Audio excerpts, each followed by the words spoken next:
Suki 今日介紹俾大家呢一套別墅呢，就係中泰呢一邊嘅。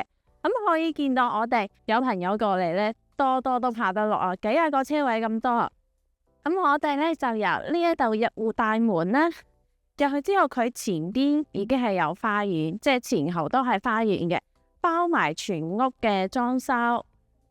佢總共呢有6個房間，其中4個係套間嚟噶，係咪超級正呢？咁另外一邊就係做咗開放式嘅廚房，完全咧唔需要自己再係我係買啲材料啊，要揾裝修公司啊，佢全部幫你做好晒啦。廚房3件套有啦，跟住再睇下佢所有全部包埋，仲要係電梯嘅。好多咧就話別墅啊電梯已經係一個好大嘅成本啦，但係佢幫你做好咯。仲有全屋嘅冷氣，呢一邊呢就係會客廳啦。佢所有嘅嘢呢，全部都係用嘅好正嘅料嚟嘅，同埋Suki真係好中意佢呢度啲家私啊。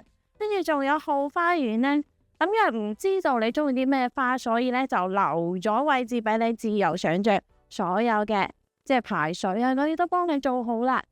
我哋再上翻去睇下佢2樓3樓係點樣嘅先。